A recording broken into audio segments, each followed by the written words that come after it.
We welcome you to the program today. We'll be studying Job chapter 30. So if you would, turn to the book, chapter 30, and let's begin.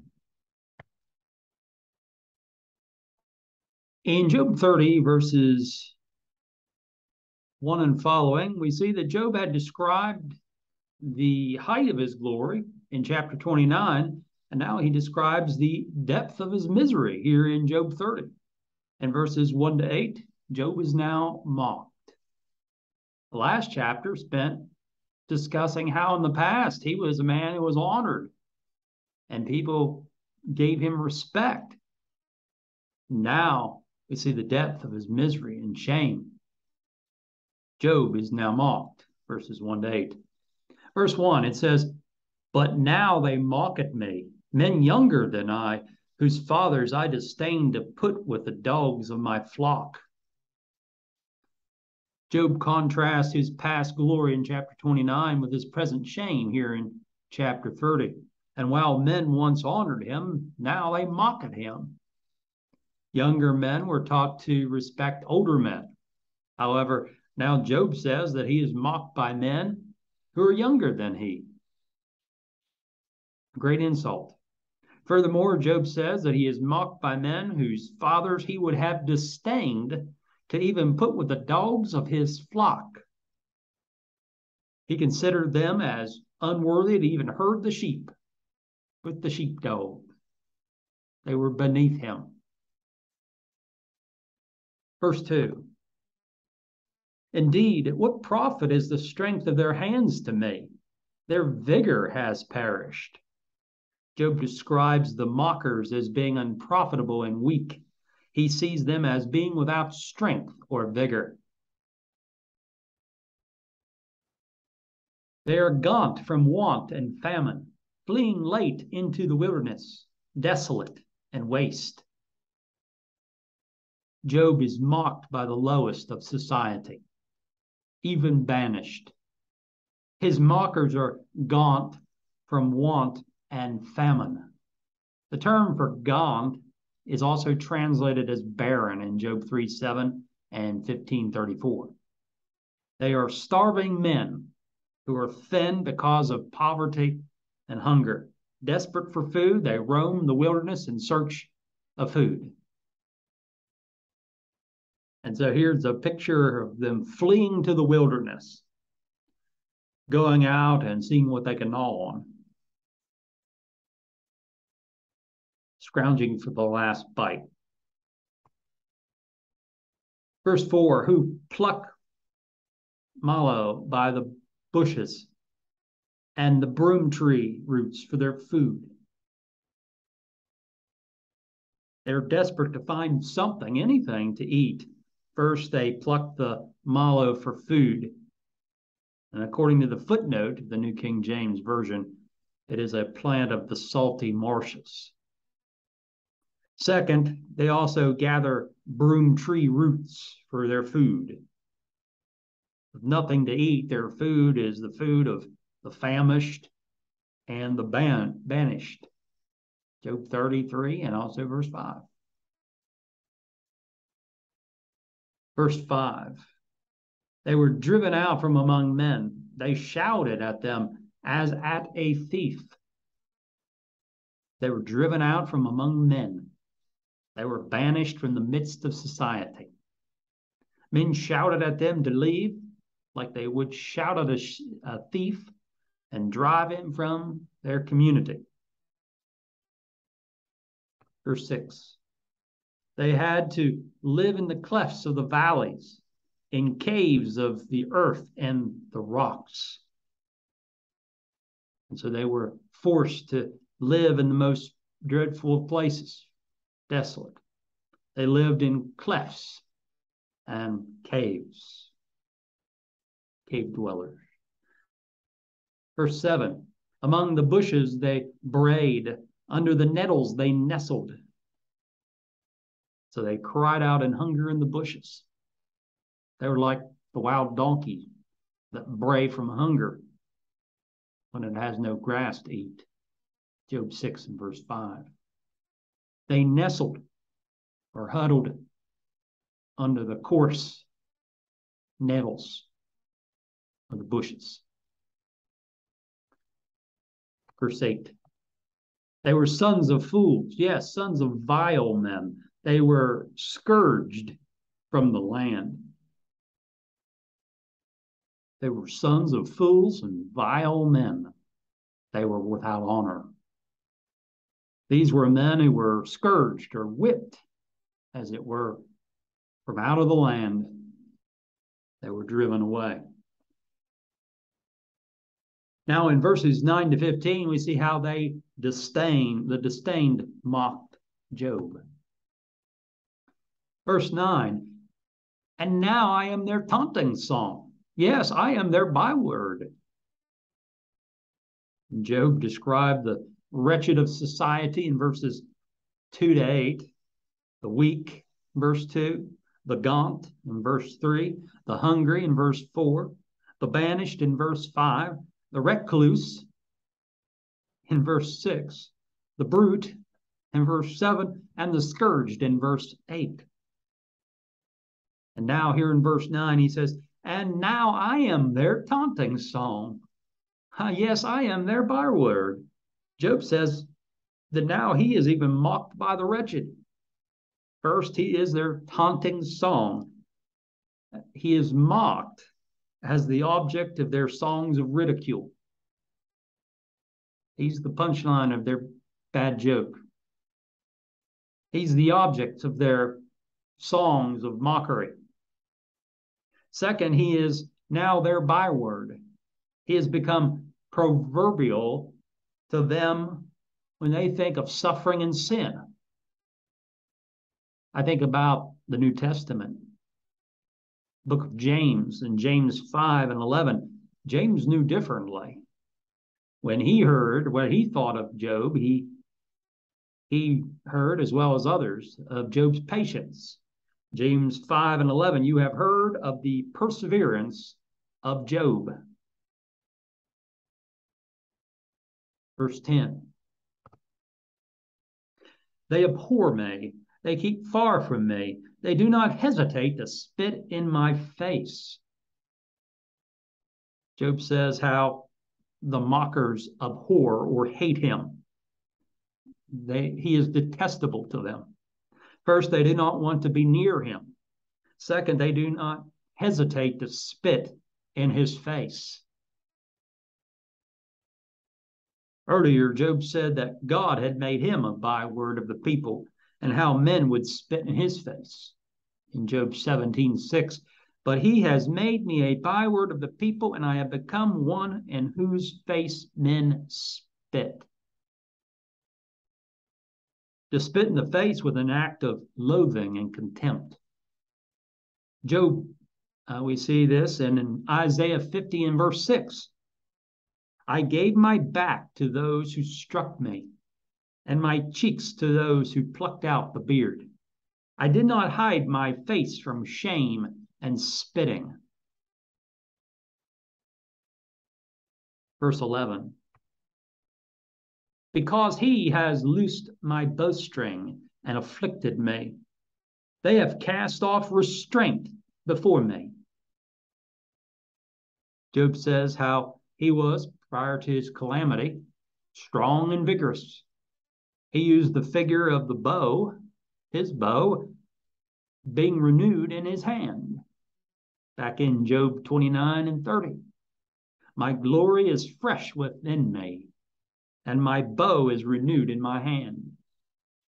Now Job says how God has loosed or unstrung Job's bowstring and afflicted him. He is without strength and defenseless. Those who were once restrained by his strength are now unrestrained before Job. Once, with Job and his bow in hand, the people were restrained, but now without the bow, we see they cast off restraint. No stopping them. Verse 12. At my right hand the rabble arises. They push away my feet and they raise against me their ways of destruction.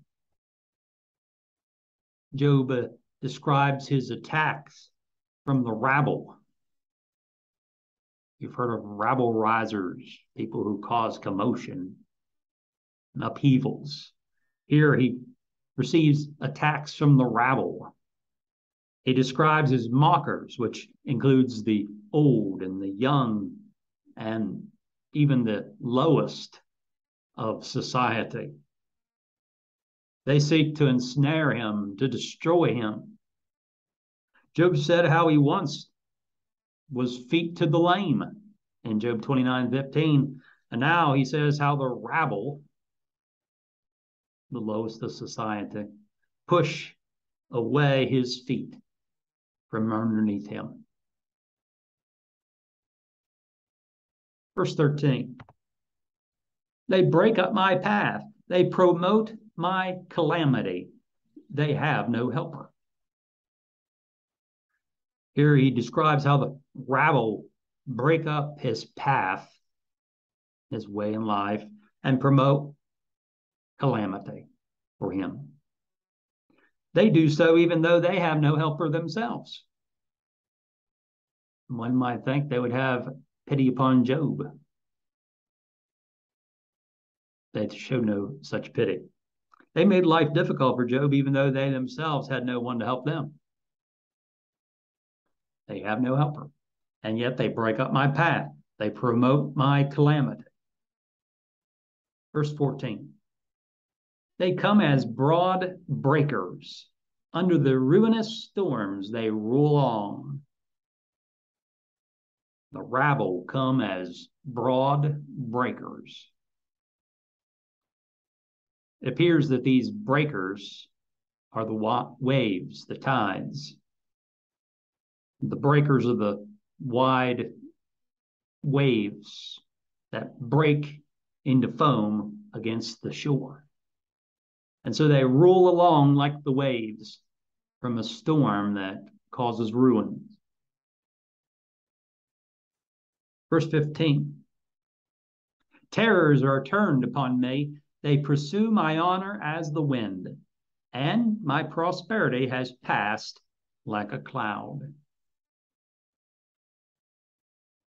Job describes the terrors that are turned upon him. I think about the people from reading Job that turned upon Job. These terrors pursue his honor as the wind. His honor has quickly vanished away like the wind. Read the previous chapter, you see his honor. You read this chapter, you see his shame. His prosperity has passed away from him like a cloud in the sky soon passes over up above out of sight.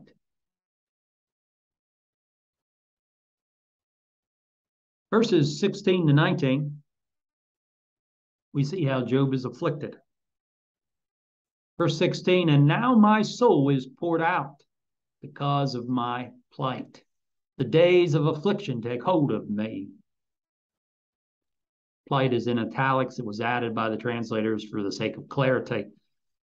You could read it without it. And now my soul is poured out because of the days of affliction.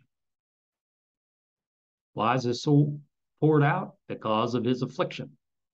Yes, his plight, his days of affliction, which take hold of him. First, he may be describing his life as it being poured out or wasting away. The disease that ravished his body caused him to waste away.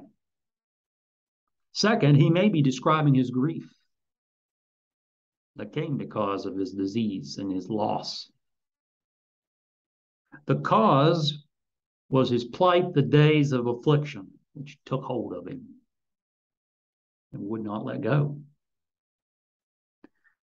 Verse 17, my bones are pierced in me at night, and my gnawing pain take no rest.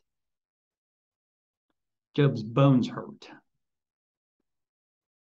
His bones hurt at night, and his gnawing pains took no rest, did not stop or cease. He's not getting any rest as he continues to hurt. It's often at night that you feel these pains the most, which disturbed his sleep. He could not find sleep. Job 7, verse 4, he tossed about on his bed. Verse 18, by great force my garment is disfigured. It binds me about as the collar of my coat.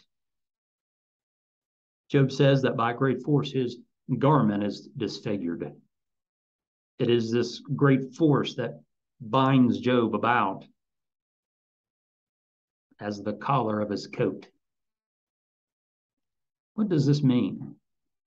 One possible interpretation is that God, by great force, disfigured Job with disease and now binds Job as the collar of Job's coat. In this case, his garment would be metaphorical for his skin. His skin is disfigured. So by great force, God, he thinks, brought this disease upon him and disfigured him. Job 30 and verse 30, later in this chapter, Job says, my skin grows black and falls from me. My bones burn with fever. He just said in verse 17 how his bones ache. His bones are pierced in him.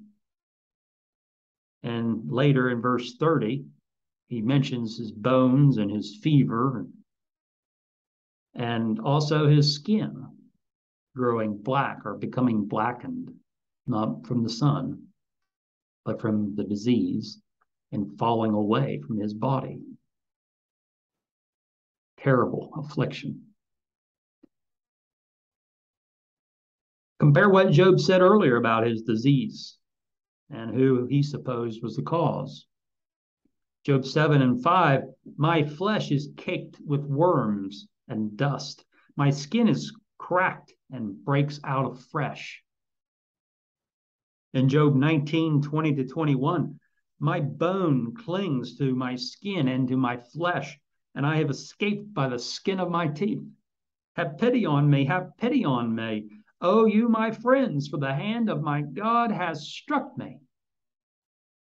He believed that God struck him with his affliction, though he continued to fear him. Bildad also spoke concerning the wicked. He said in Job 18, 11 to 13, terrors frighten him on every side and drive him to his feet. His strength is starved, and destruction is ready at his side. It devours patches of his skin. The firstborn of death devours his limbs. Again, that may be speaking of the disease. And Bildad insinuating that Job is the wicked man. Verse 19, he has cast me into the mire, and I've become like dust and ashes. Job thought that God was the cause of his affliction. Job believed that he was innocent. His friends said that he suffered because of his sin. Job even believed that God, incorrectly, believed that God caused his suffering. But he did not believe he was guilty as to deserve his affliction, unlike his friends who made such a claim. He says how God cast him into the mire. I think of the muck, the mire, the mud. He was struck. He was stuck, and he could not escape. He could not extricate himself from his situation. Job says that he had become like dust and ash, the dust and the ashes. Perhaps he thought he had become nothing more, or that he had been reduced to the state of dust and ashes. It makes me think of Job 2:7. So Satan went out from the presence of the Lord and struck Job with painful boils from the sole of his foot to the crown of his head. And he took for himself a potsherd with which to scrape himself while he sat in the midst of the ashes. It was Satan who actually struck Job. But we see here Job in his affliction sitting in the midst of the ashes. And now he says, I have become like dust and ashes. Verses 20 to 23, Job's cry is unanswered. Verse 20, I cry out to you, but you do not answer me. I stand up and you regard me. Job prays to God. He says how he cries out to God for help, but God does not answer him. He stands up in prayer before God, but says that God only looks at him, just stares. Verse 21, but you have become cruel to me. With the strength of your hand, you oppose me. Job says to God how he thought that God had become cruel to him. He thinks that God, in his strength, is opposing him. It was like God was persecuting him, pursuing him. To become cruel is to show a lack of affection or compassion. And so, according to Job, God just looks at him while he suffers. Job 30 and verse 20. Now, Job is ignorant of some of these things. And he says some things rashly, and he says some things out of ignorance. He doesn't know why he's suffering. You see that he still fears God, but he says some things that are wrong. Verse 22, you lift me up to the wind and cause me to ride on it. You spoil my success. He spoke of his success in the previous chapter, his honor, his respect. Job says how God lifts him up to the wind. It's like throwing chaff into the air and the wind blows it away. You lift me up to the wind and cause me to ride on it. Of course, he didn't literally cause him to be lifted up into the sky and blown away. Though the children of Job were afflicted and killed by the windstorm, the whirlwind that descended upon their house. But Job says, you lift me up to the wind, you cause me to ride on it, you spoil my success. I think of Job 21:18. He said, they are like straw before the wind and like chaff that a storm carries away. Speaking of the wicked. Job was being tossed about in the storm, not literally, but figuratively, in this storm of turmoil and affliction. While God had previously prospered Job, now he says that to God, you spoil my success. And some versions read, you dissolve me in a storm. You toss me about in the roar of the storm. But the point is that he thought that it was God who afflicted him, who brought these things upon him. And while he believed God prospered him before, now he believes that God brought this calamity upon him. Verse 23, for I know that you will bring me to death and to the house appointed for all living. Job believes that God will bring him to death. Job believes that he will die. He believes that God would bring him to the place appointed for all the living. That is, all the living one day will die.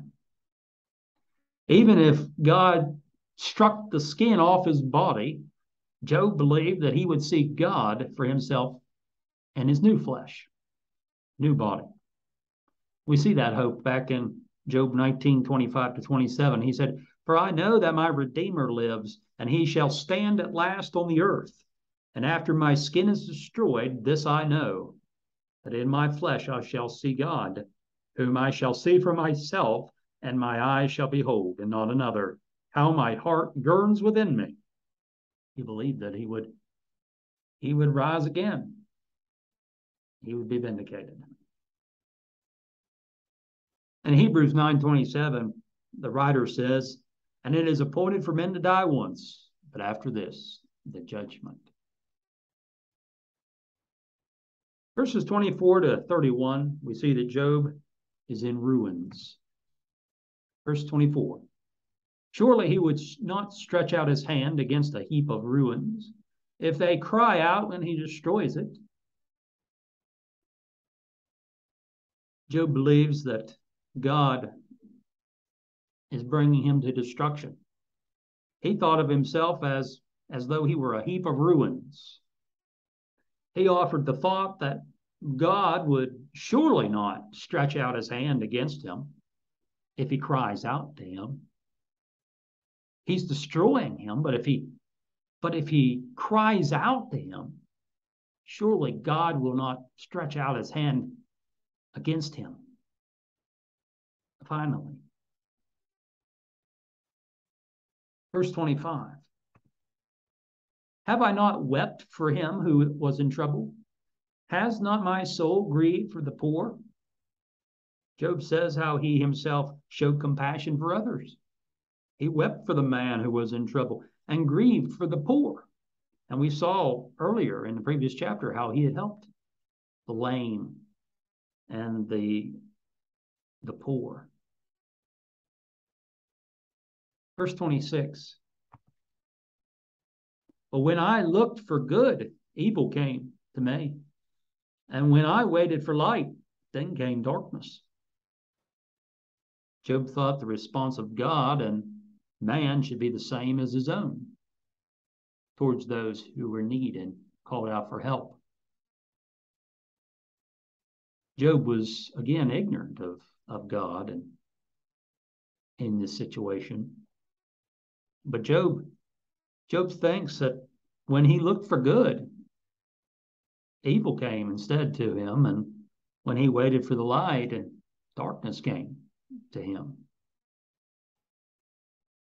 Verse 27, "My heart is in turmoil and cannot rest. Days of affliction confront me." Job's heart is in turmoil, and so he cannot rest. The word turmoil here may describe him seething or boiling inside. With each day in, day out, he is confronted by his affliction. His physical and mental pain were constant.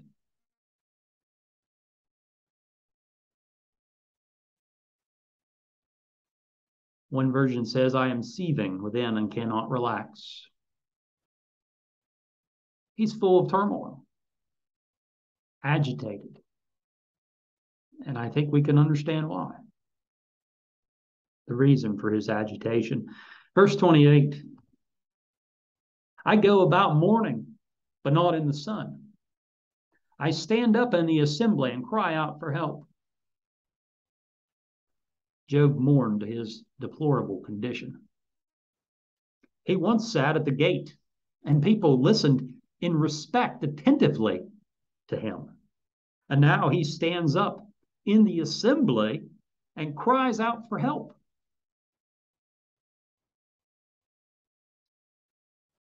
Is this the assembly of the leaders of the town? Is this the assembly of the saints? He stands up and he cries out for help. The text reads, I go about mourning, sorrow, but not in the sun. And what does that mean? Well, some suggest, and some versions suggest for mourning, darkened or blackened.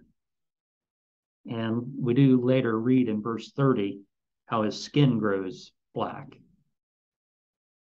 But we do see here that he goes about mourning. He is mourning over his situation, that of his family, and the treatment of others toward him. Verse 29, I am a brother of jackals and a companion of ostriches.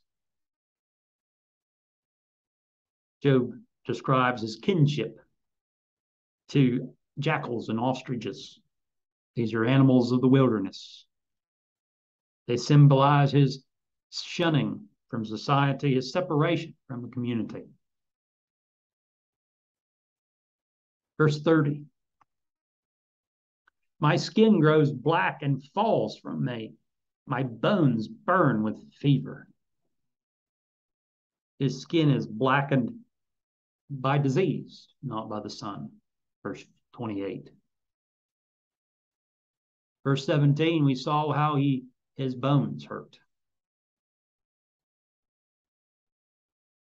My bones burn with fever. Fever, his disease, causes him great pain. And finally, in verse 31, my harp is turned to mourning, and my flute to the voice of those who weep. The harp and the flute were instruments of joy. However, Job's joy was turned to mourning and weeping.